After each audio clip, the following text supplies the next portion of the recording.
All right, and just a reminder to everybody that we're going to record this meeting and share this meeting later for the people that we have that were not able to attend today. Welcome to the September ISSA Columbus, Georgia chapter meeting.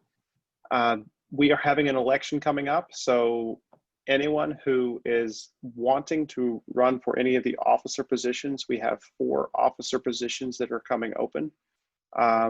We have the president, vice president, treasurer, and secretary. All of those positions will be up for nominees. So if you have any nominees for those positions, please shoot them over to me if you want to run for it, or if you want to recommend somebody to run for it. Same as in the past, we're going to go down the path of first making sure that person is up for the task. And if they are, then we will put them on the ballot and we will have that voting in November.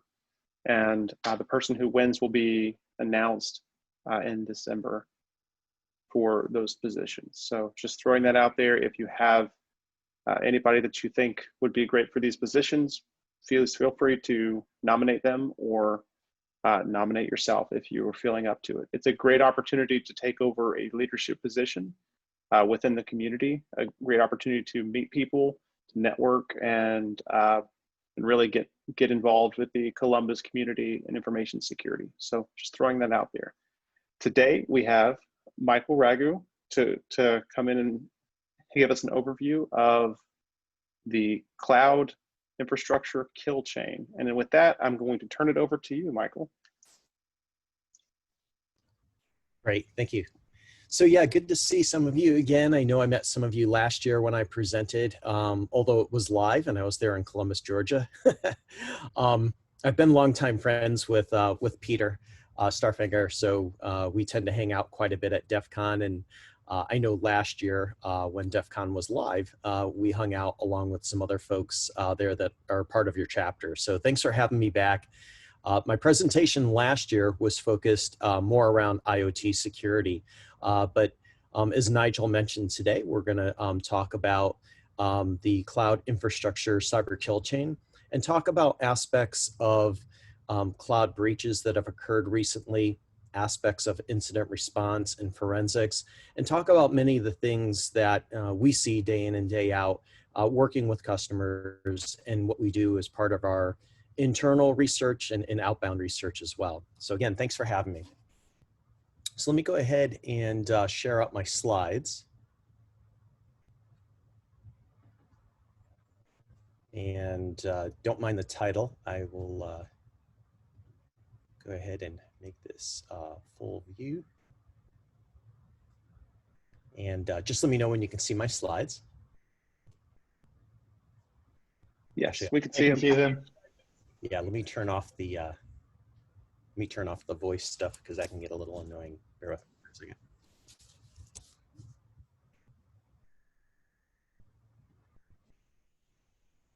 All right.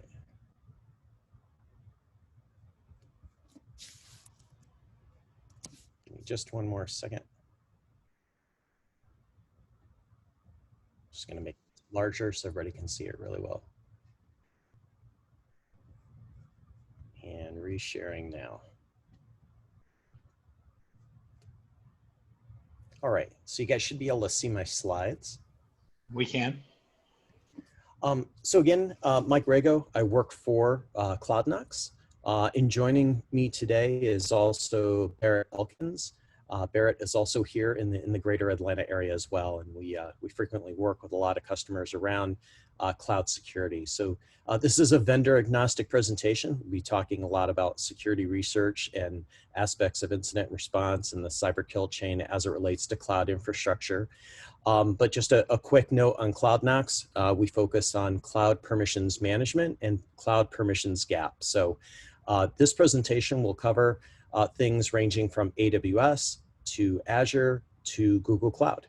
And from that, bring out a lot of the risks that we find day in and day out, again, as we work with different organizations. So in terms of the agenda then, one of the most frequently asked questions we get is, what am I looking for, or what should I be looking for? As we take a look at, the state of cloud security and some of the systemic problems behind many of the recent breaches across financial services, across other security vendors that have been breached via the cloud, and many others. There are some systemic problems, and many of those are related to aspects of not only misconfigurations, but over-permissioned identities, over-permissioned access to resources, and from that, permissions that allow for lateral movement, privilege escalation, creating dummy accounts that can be used for insider threat and attacks. So we'll take you through a lot of those types of things. In addition, we'll also take you through in a little bit more detail a lot of the research we've done around doing forensics and incident response as it relates to AWS and relates to Azure. And we'll touch on Google Cloud, and by common request, I have a little bit around Office 365 as well, but we won't focus too much on that. This will be predominantly focused on cloud infrastructure, compute, DevOps, SecOps, that type of thing. And then we'll wrap up with providing some additional resources and links where you can get further information. So first thing on our agenda, what am I looking for? In working with different organizations, we find that many times an initial incident response or suspicious behavior stems from a huge uptick in activity compared to normal. In most of these compute environments in the cloud, you've got a combination of human and non-human or service accounts in these environments. And if you were to monitor these guys over time, you would probably find that there are some fairly standard behaviors that happen during certain times of the day, certain types of behaviors, and most importantly, specific permissions that are used on an ongoing basis. It's those abnormalities, those anomalies, those outliers that really start to stick out if you're monitoring for that kind of stuff. In addition, there can be things that you may look for related to a high quantity of services. So when you take a look at Azure blobs and containers, or S3 buckets in the case of AWS, or instances, or EC2 instances as well, there can be a large quantity of these across the many subscriptions or accounts that you have in Google Cloud or Azure or AWS. So tracking all of that can be kind of difficult. A lot of the logging tools that are out there tend to be isolated to a subscription or to a particular account. So aggregating that and knowing kind of what to look for are some of the things we'll also cover today. Also, as people get more and more familiar with cloud security and therefore understanding more and more in terms of access, there are a variety of ways in which people are accessing the cloud for administration and for development. One of the biggest and most common things out there is particular to AWS and how AWS provides an alternative way for developers and administrators to manage and create within the cloud infrastructure that exists within AWS. And this is via the command line. But furthermore, doing so not by a username and password or furthermore the multi-factor authentication, but separately something that they call access keys. And so management of those, understanding when they're rotated, making sure developers are not embedding them in code and posting them to GitHub or Pastebin are all important aspects to this. And we'll talk about that too. We'll also, as we start to build out this cyber kill chain in the context of cloud infrastructure, talk about some of the pros and cons of permissions also as it relates to storage, whether it be Azure blobs or containers, whether it be disk in the context of Google Cloud.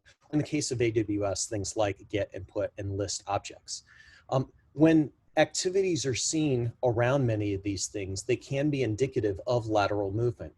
Most of the time it's legitimate. It's, again, those outliers and trying to identify those that become really critical. And the really detailed aspects of finding that needle in the haystack of elements that are representative of characteristics that are not normal or not coming from a normal system or IP address or browser and things like that. Also, Identifying those inactive accounts. Every organization we work with, we find that there are a variety of inactive accounts, identities, if you will. Furthermore, roles, and also resources.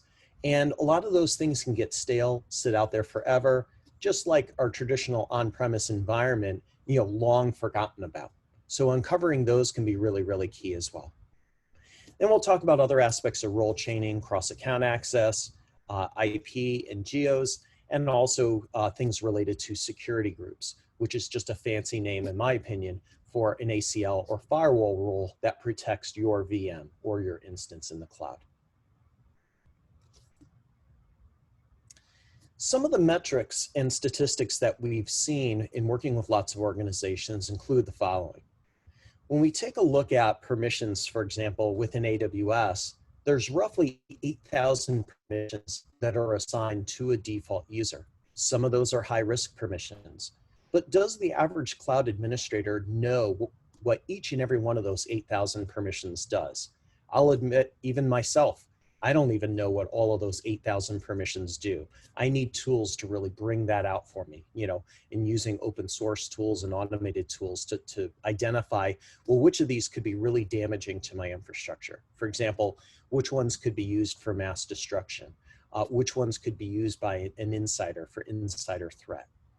When you start to take a look at, most organizations are hybrid cloud, meaning they've got AWS and Google Cloud, or Azure, and GCP. That becomes infinitely larger, right? Even in Azure, on average, there's roughly about 8,000, upwards of almost 8,000 permissions given to an identity by default within Azure itself. So again, this grows like a carbon life form over time. Developers have access to the whole stack. In many cases, they're spinning up instances, they're creating storage, making copies of databases, right? So really identifying this stuff, staying on top of it over time is super key. We also find that more than 50% of these permissions can actually destroy the infrastructure. So those things related to delete or create can be very damaging, not only in terms of destroying the infrastructure, but furthermore, consuming compute, right? And costing the company a lot of money over time.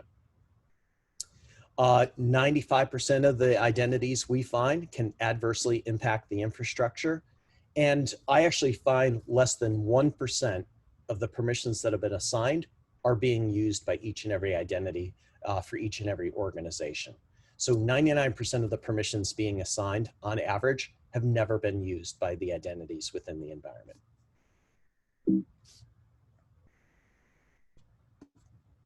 And that really kind of plays into this slide. So the bottom line here is that in the cloud, one command, one script can cause mass destruction, either within an individual subscription, or if you've got things like STS assume role and other types of role chaining capabilities, could cause mass destruction of the cloud infrastructure in general across your multiple accounts or subscriptions. If we map this out to a kill chain, I'm in my 50s, right? I started, in security at NASDAQ, and working at NASDAQ, I downloaded a tool from Dan Farmer called Satan, which was one of the first vulnerability scanners before there were commercial vulnerability scanners. And unknowingly, I ran that tool on the network and took down the trading floor in the middle of the day, right? It wasn't intentional. I thought I was doing the right thing, but lack of knowledge around the tool or the ramifications of what I was doing, had no idea what the impact would actually be. Now, I probably should have been fired. I was called into the CISO's office and he said, listen, you've got two choices here. You're either fired or you can take a promotion. And I couldn't exactly go home and tell my wife, I'd been fired. So I took the promotion and asked questions later. And he basically said, listen, and this was during the mid 90s, early 90s at NASDAQ, they didn't really have a formal security team. I was a Unix administrator and an Oracle DBA. And, my tasks were, doing those type of efforts. And a byproduct of that was managing bind and DNS and managing the firewalls at that point, which were trusted information systems firewalls. But at that point, he said, we need to build out a security team You've demonstrated you can take down the network. Now it's going to be your job to protect it. So you fast forward from, back then to today, when we think about the kill chain analysis, even before they called it kill chain, Foundstone back in '99 and 2000 authored the Hacking Exposed books, and they built out a similar flow to this that involved reconnaissance, infiltration, privilege escalation, lateral movement, and exfiltration. And there's been some hybrids of this. Why the heck is that important here? Well, we've mapped this out in the context of cloud infrastructure to distinguish what's different about cloud infrastructure that I need to focus on, and what are the steps here that are very different to make this same flow occur within a cyber kill chain. So up until now, many organizations have focused around cloud infrastructure misconfiguration, basically the perimeter, kind of like where we started back 25 years ago or even longer, where do I have a firewall? Am I protecting the perimeter, right? But that slowly matured into these other, steps in terms of how people could infiltrate and basically exfiltrate, information from an organization. And, it's great that a lot of organizations have approached this from a perimeter standpoint today, but more and more, what we see with all the recent breaches over the last 2 years is that that was only the beginning of the end. Really, the big, aspect of what really occurred was the attacker's ability to not penetrate the cloud infrastructure for an organization, but how they were able to infiltrate, how they were able to exploit over permissioned identities and identity and access management permissions. Furthermore, aspects that are unique to the cloud, like the ability to do cross-account access, or basically jump from subscription to subscription, and the ability to do lateral movement. How can I do that in the cloud? What's different about that? And we'll talk more about that too. And then remember, when it comes to exfiltration in the cloud, read-only access is the only thing you need to basically exfiltrate data from the cloud. If you can read it, you can download it. And if you can download it, you've got the data. All right, so let's break down a few of these for you, and then we'll start to get into some deeper levels of this.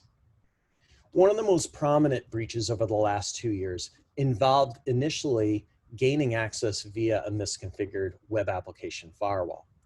But once the attacker gained that access, it was really everything configured within the cloud in terms of permissions and access to resources that really allowed the attacker to gain access to 100 million plus customer records. For example, with an EC2 instance, he determined that there were more than 700 other S3 buckets that this identity, that this account actually had access to. Although the actual application account was really only using one S3 bucket, the permissions allowed access to over 700 other S3 buckets that the attacker, or in this case, the user or the service account, had never ever used. So again, why did that account need access to all of those other 700 plus S3 buckets? It didn't. It never used it, right? So there are aspects of things being over permissioned, but then secondly, in terms of identifying when the attack was happening, which they completely overlooked, also stemmed from the fact that they weren't looking for anomalies or outliers, right? Why are all of these permissions and these 700 S3 buckets being used when they've never been used? And by the way, it looks like a script because it's mapping it out in less than 5 minutes, right? There's a lot of behaviors embedded in what occurred that could be used to identify this, quickly and swiftly, and hopefully maybe prevent it. Some of this stems from the uniqueness of the cloud. For example, within AWS and aspects of role chaining, which they call cross-account access, is an intentional capability built into AWS to allow you to not necessarily have to create identities within each and every account or subscription, but rather assume roles across different subscriptions so you can do the activity, that you can do the work that you need to get done. But misconfigured or in the wrong hands can allow an attacker or even an inside threat move laterally across the infrastructure. Furthermore, these policies that are configured by default typically are resource star, meaning, basically administrator access, right, to resources and things like that. So again, this comes back to over permissioned access, in this case, via a policy tied to STS assume role type capabilities. As an example, if you take a look at the default permissions that are assigned, again, we mentioned every organization we work with, on average, their users are using less than 1% of the permissions that have been assigned. Here, you can see that this identity, this user, has over 500 permissions, but is only using 25 of those. And furthermore, of those, which ones are high risk? We'll talk more about some aspects and examples of what high risk permissions might be, for example, within AWS. But as you can see here, even just for an S3 bucket for that storage within AWS, there's the ability to not only create, but delete. So this user has the ability to delete content and the S3 bucket in general.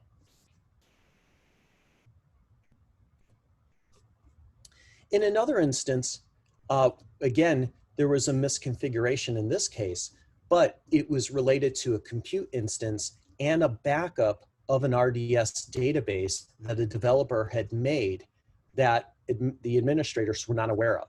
And this RDS database was exposed to the outside world. This was from a very prominent cybersecurity vendor that's been around for probably almost 15 years now. They make basically web application firewalls. So the attacker basically found the AWS keys sitting out there in GitHub in some code, and was able to use those keys, basically the key and the secret key, from the command line and gain access to the infrastructure, in this case, the RDS database. And upon doing so, found that this database not only had the user accounts and the password hashes, but even more importantly, and this really hits home for me because I worked at VeriSign for 8 years, the certificates and their private keys for every single web application firewall around the world for every single one of their customers. Now think about that in the wrong hands. Basically, you could weaponize that to basically, if you really, really wanted to, decrypt all of that traffic for any customer for any of their firewalls around the world, right? So over 13,000 customer certs and their private keys and passwords all exposed. As I mentioned, this stemmed from AWS access keys, not only embedded in code and stored within GitHub, but the other aspect to this is that AWS recommends that you basically rotate these keys every 90 days. It's just another layer of protection. So let's say, for example, you had a developer that did that exact thing. They posted some code to GitHub. You didn't realize that as an administrator that they had done that. And eventually someone discovers that those keys are sitting out there. If you're rotating this every 90 days, and let's this, for example, discovered a year later, that would mean those old AWS keys have already been rotated. So even though they'd get the AWS keys, they wouldn't be able to use it to access the environment. So that's just one of the many layers and one of the reasons why AWS recommends that.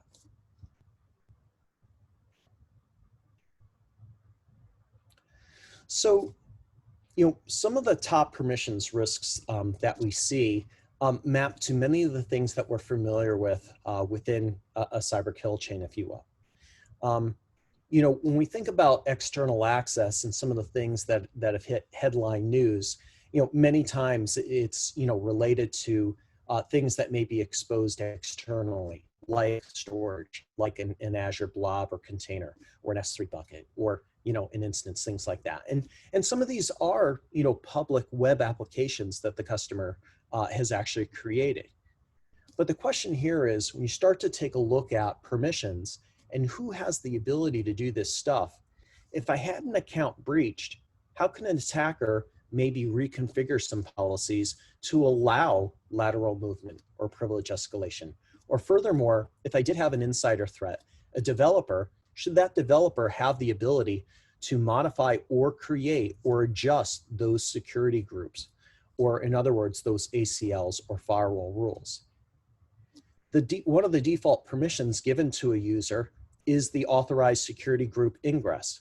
Basically, you're giving the user the ability to either configure it wide open from any IP address around the world, or furthermore, from certain ports, secure shell, RDP, and a plethora of other ports, of course.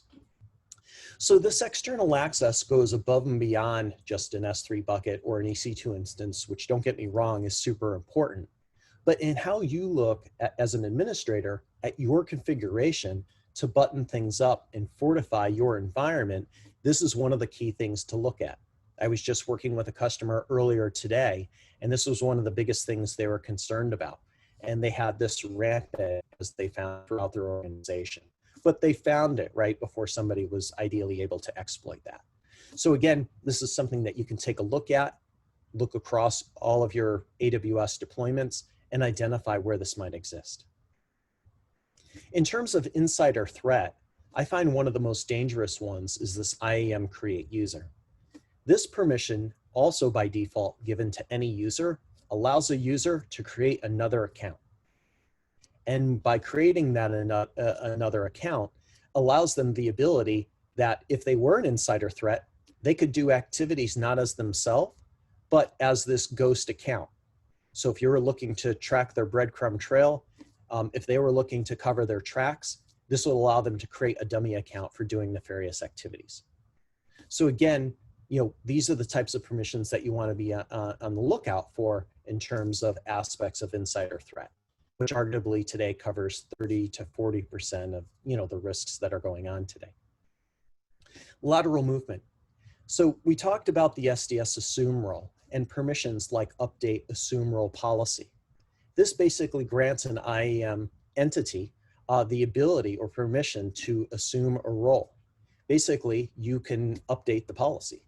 And this as well can be quite dangerous, right? Not only did you assign them the SDS assume role type capabilities, but unknowingly, due to this other permission, they can actually change the policy related to that. And then in terms of privilege escalation, an example of that would be the IAM put user policy. This is basically allowing you to either create or update an inline policy, where either an insider or an attacker, if they gained access to the environment, could basically modify that, allowing them to do privilege escalation and basically get full admin privileges. For example, full S3 access to your data. So again, another one, that's really stands out.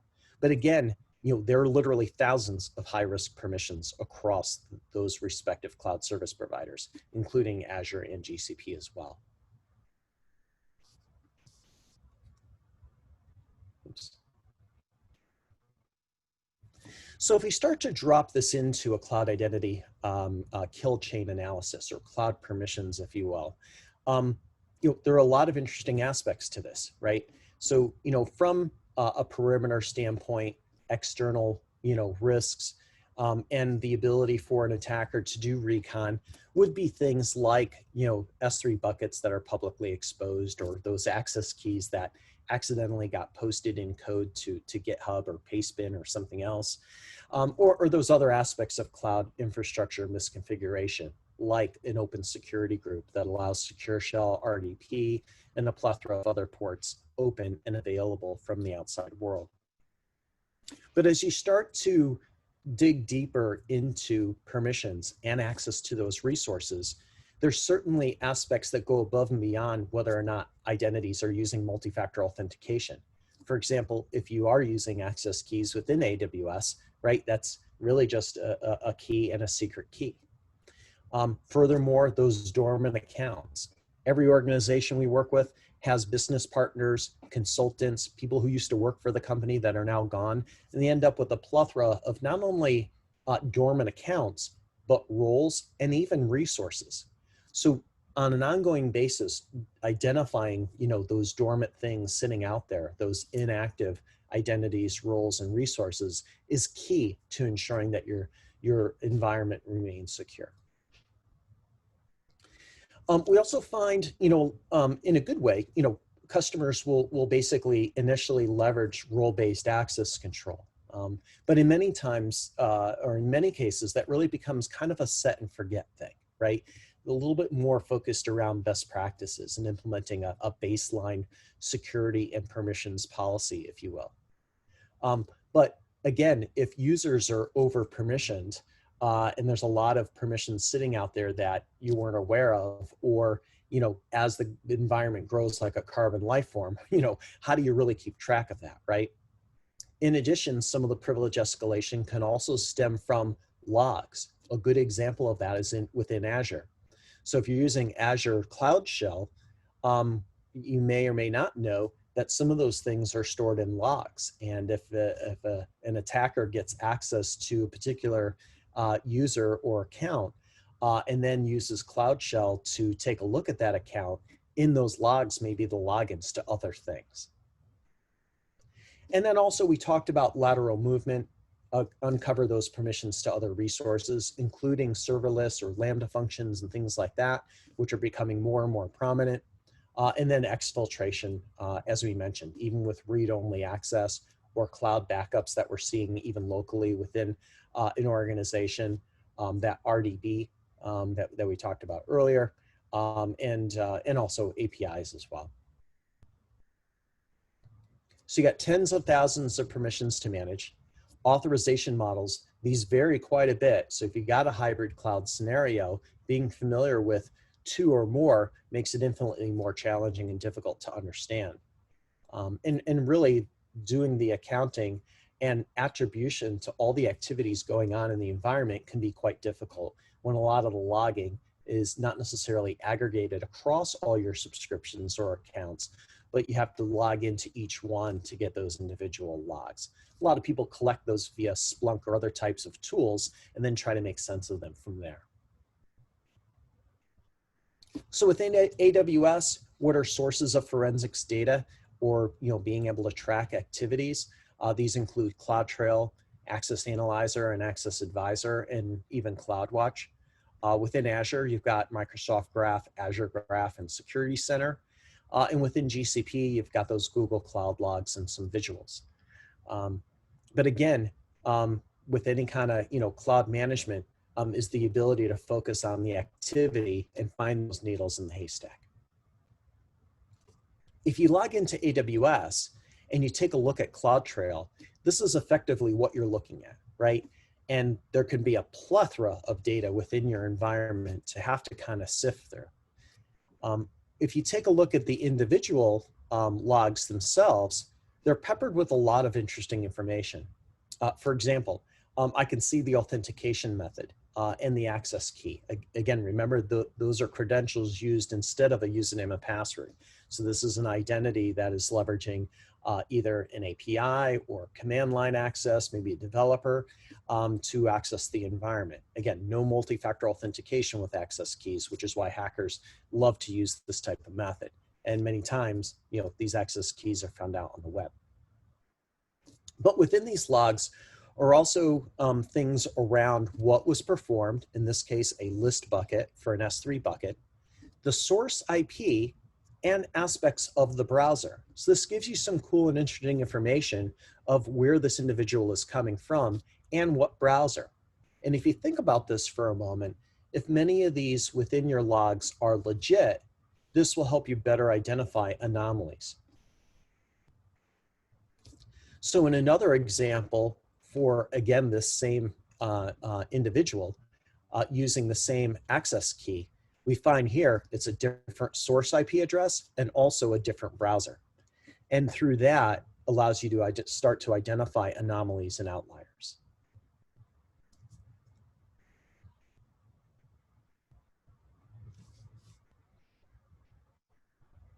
So one of the interesting things within AWS is CloudFormation, and some people use Terraform. But within AWS CloudFormation, they actually provide some cool and interesting tooling that they call a clean room, just like you were doing old school forensics. And this really allows you to carry out a forensic investigation in kind of a safe, and as it says here, isolated environment, right? So are you conducting a liturgical or non-liturgical investigation? In other words, are you looking to identify who did it and prosecute them? or you're looking to identify what occurred so you can better protect yourselves. In either circumstance, you can use this auto clean forensics room, if you will, to basically set up your clean room and basically verify an instance, gather analytics, take a snapshot of it, do a response without tampering with additional evidence, right? Which is what, from a traditional forensics perspective that you're always looking to do. But in the cloud, people don't always know that this is an option or a capability. So they start muddling with the actual, instance and its data itself. So again, AWS has this kind of clean room approach that allows you to do this. You can stage this in advance so that in the event, sooner or later, you're going to have an incident, you can be prepared by having some of this stood up in advance. And there is a link actually provided by the Cloud Security Alliance, which we presented to recently as well, that provides details around that. So in other words, there's a really good blog with details on how to set this up.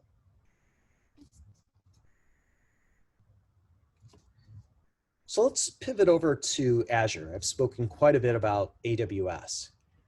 Within Azure, you can log in via browser. If you're going to do things like PowerShell, you now have something called the Cloud Shell, which allows Bash or PowerShell directly through the browser. So you don't necessarily need to log in via PowerShell, from your local, from your remote machine. Now via the browser, as you're logged in, you can bring up this command line and choose from Bash or PowerShell. And this will give you what you may be very familiar with if you use PowerShell, with a full command line to do many activities that you may want to do within Azure.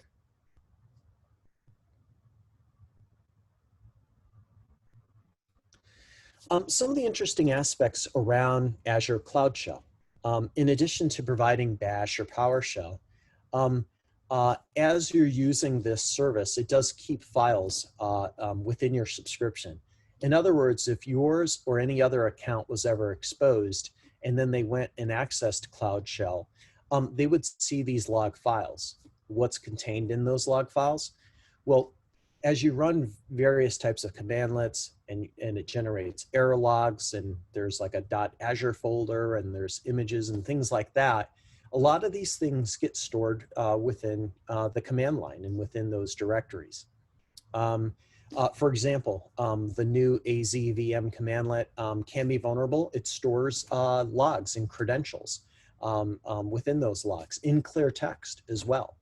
And there's a really good blog out there on the NetSpy website. But looking at this, from an example here, if you have access to Cloud Shell, you can take a look at some of these error logs.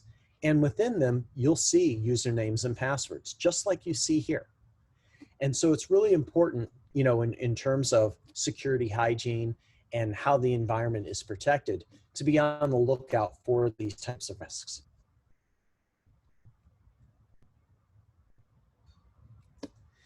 Azure has definitely improved their security center. This can be really helpful in terms of protecting your Azure cloud in general across all your subscriptions. So you can detect things like failed secure shell logins or evidence of a brute force attack. You can also detect anomalies or behaviors and things like that too within Security Center. So there's some pretty good analytics here to allow you to manage and identify risks within your environment. For example, if you drill into the failed secure shell and brute force attack alerts, it's going to give you further details about when that occurred, from what IP address, things like that. So you can help really identify why this is occurring. In organizations I've worked with, they don't even know this is sitting out there, or that they've got a unified log that they can use for a lot of this activity and analysis and monitoring, some of which comes from Microsoft or Azure Graph. Here's an example of just one of those alerts, and it shows you the different types of accounts that they're trying to brute force. And you can actually identify if these exist within your environment. Maybe they didn't guess the right password, but if one of these is sitting out there Is that account really being used? Should it be disabled? Did somebody previously breach your environment and create one of these accounts? So you can go out there and look for, some of these frequently targeted types of accounts within Azure. But this gives you additional details about what IP addresses it stemmed from or the attacks occurred from. Some other interesting details about the time of day and other types of things.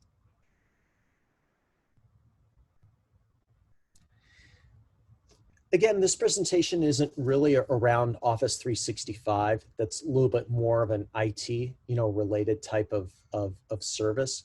But because of its strong ties to Azure and some of the frequently asked questions I get, I do cover one slide on it and point out a couple things to take a look at that may think outside the box of what people are normally prescribing. One important thing is with Office 365, if you have Exchange users, which everybody, keep in mind for every user in Exchange, a PowerShell permissions is given to each and every one of your users. Now think about that for a minute.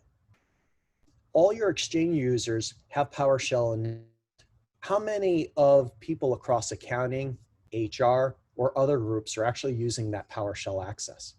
Right? I guarantee virtually none of them are using that access.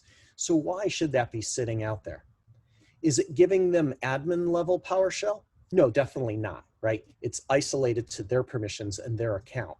But remember, if someone tries to target that account and they breach that account, they can weaponize that account to target other users with phishing attacks, with the ability to download the entire distribution list and all the people within the organization, and a plethora of other things.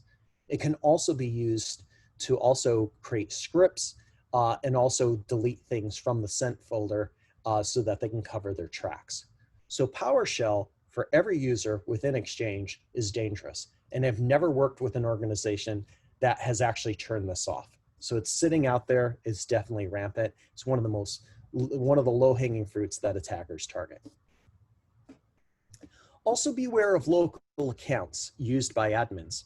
In general, people today are enabling MFA. It may be via a simple SMS or text. They may be using Duo or other types of things. But sometimes in some environments, the admins say, hey, listen, some of these accounts we're actually sharing, so I don't want to enable MFA for them. These are one of the most common types of accounts that are also targeted by hackers. Also look for signs and set up alerts for marking email as unread or deleting emails from the sent folder. These are both common behaviors of hackers. So if you're monitoring your Exchange and overall your Office 365 environment, these are things I would bubble up to the top. These were suspicious and definitely things that I would look for in more detail. And then Mike, also, oh, go ahead, sorry. I have a question here. So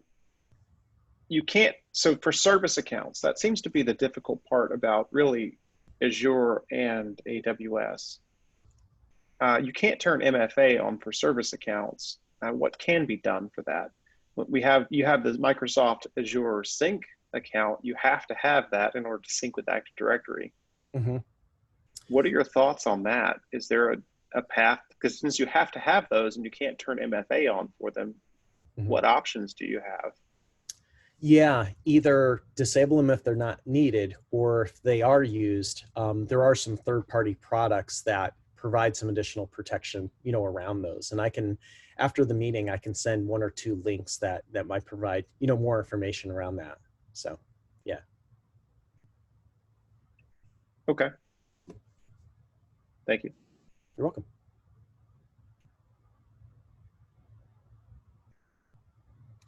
So there are some great blogs out there.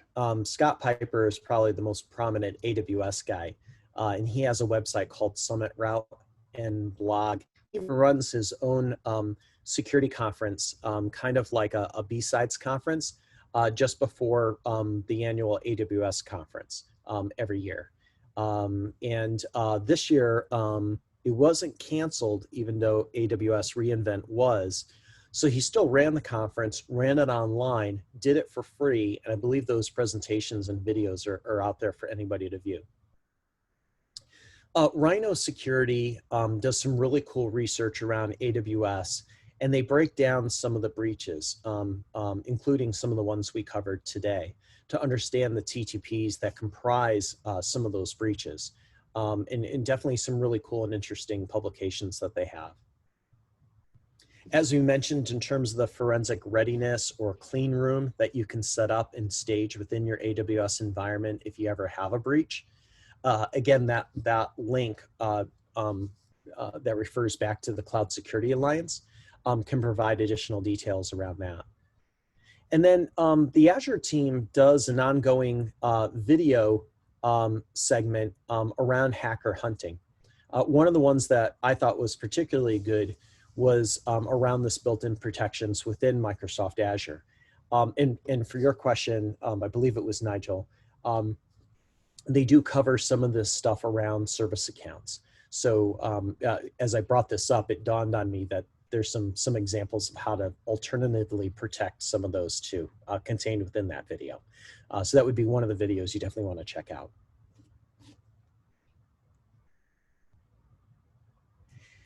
Although this is AWS, this really could be applied to Google Cloud, to Azure, or to AWS. And that is, you know, the CISO for AWS really outlined these goals for 2020, which some of these seem obvious, but you know, others are obvious, but people have yet to really embrace them and implement them.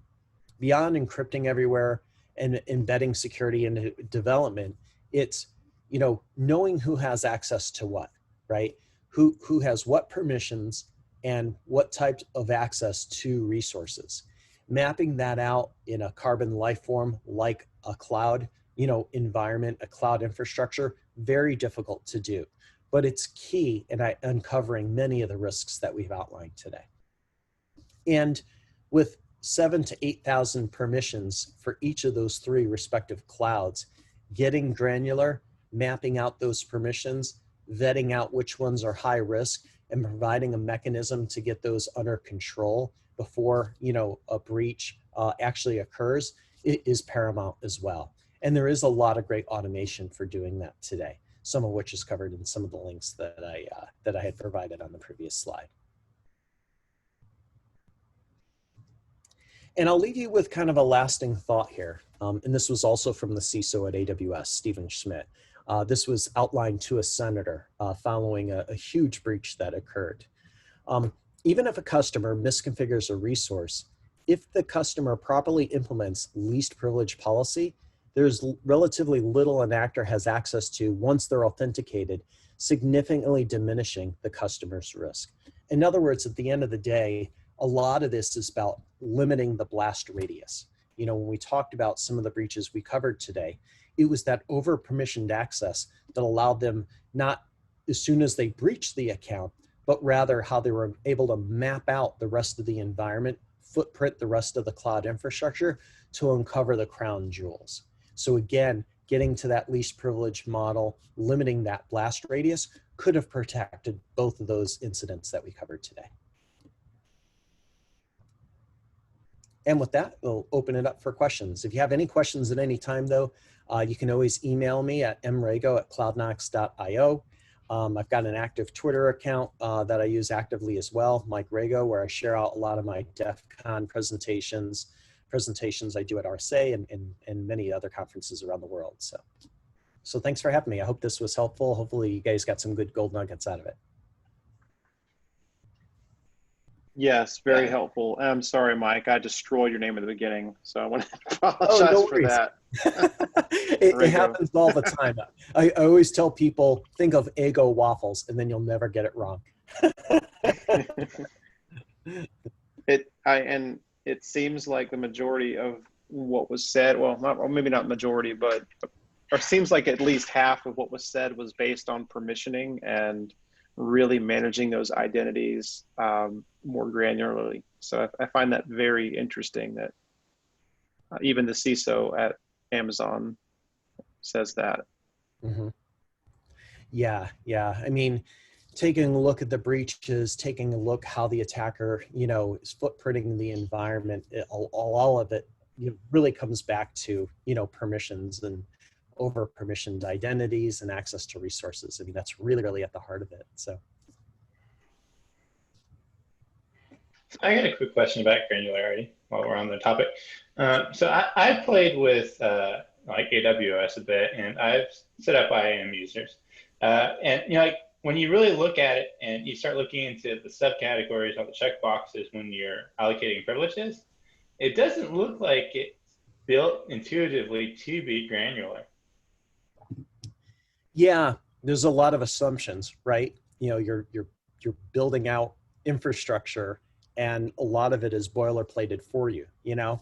So you're kind of selecting next, not entirely understanding, you know, the breakdown or all those embedded permissions to allow that access. So it is a little bit about looking at it through a different lens, and that being, you know, help me identify those permissions. You know, Scott Piper, for example, on his website for AWS has some scripts, and Rhino does as well. I mean, we have it automated in our product, but this isn't a vendor pitch, right?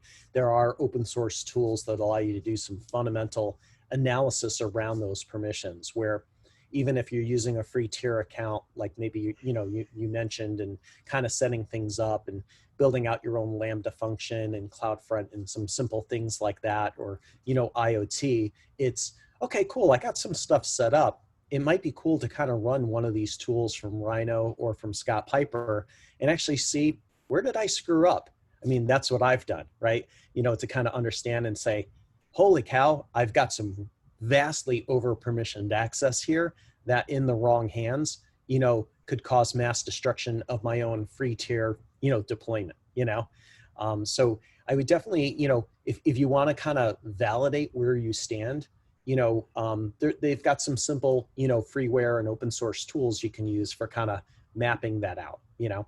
Obviously we've got a full-fledged product, but that's a bit more for like a full-blown enterprise type company to help really map out their hybrid cloud and, you know, tens of thousands of permissions, you know, so. Yep, that makes sense. Cool. But yeah, I would definitely, you know, recommend checking out both of those sites. I read Scott Piper's website all the time. He posts multiple blogs every week, so he's got a plethora of information sitting out there. And he posts like almost daily on Twitter too. So.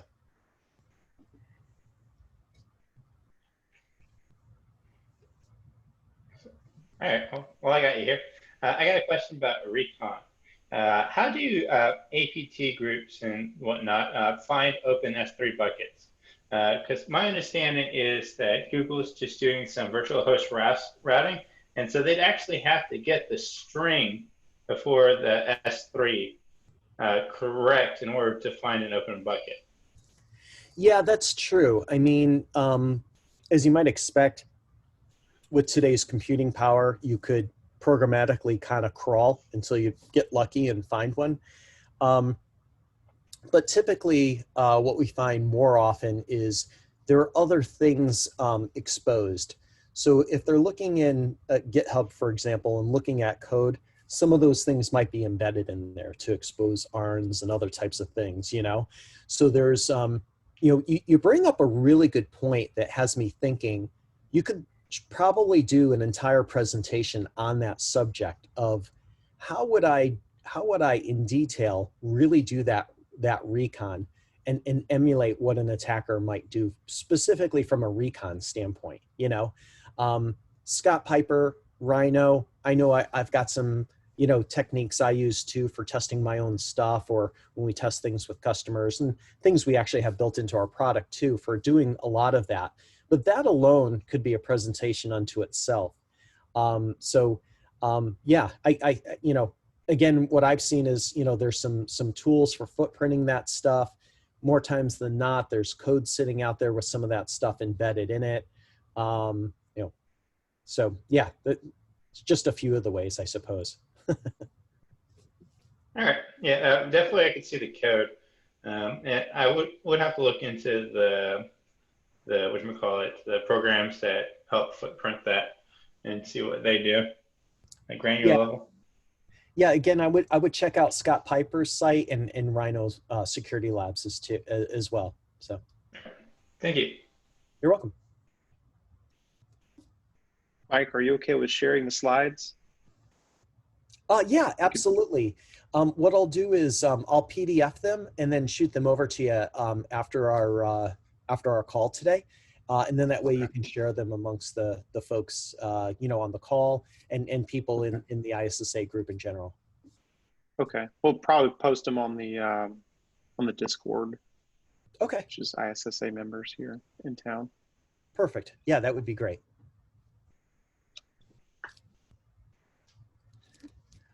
Any other questions? Around the cloud infrastructure cyber kill chain, I did an article for Forbes 2 weeks ago. So when I send out those slides, I'll share out the link for that too.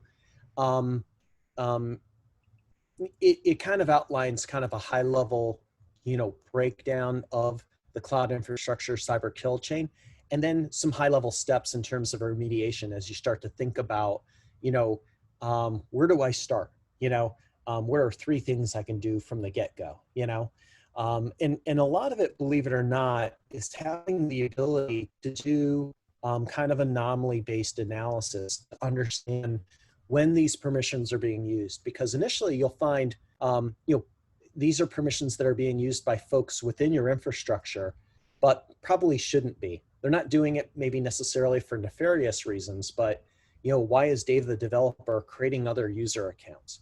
Why is Jane, adjusting SDS assume role policies?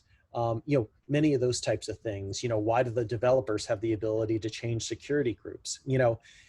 This will give you, some great insights into the activities that are occurring, and we're, to really kind of lock things down, to further, limit the blast radius, if you will. Again, these are things we map out in our own product, and again, this is just 4 of the 4,000 plus high risk permissions we map out for users, and we have a controller that auto remediates all of this stuff. But again, if you're just starting out and you're just figuring out like what is some low hanging fruit that are big high risk items that I should focus on to begin with, these would be some of those things. I tried to type all those over so you might saw me going back and forth, but I gave up, and that's why I was hoping you'd share your slides. I will. Yeah, no worries. Well, good deal. I'm very interested in coming back in and kind of, I feel like I have a different vision of how some of the stuff should be handled. I think that I have been swayed.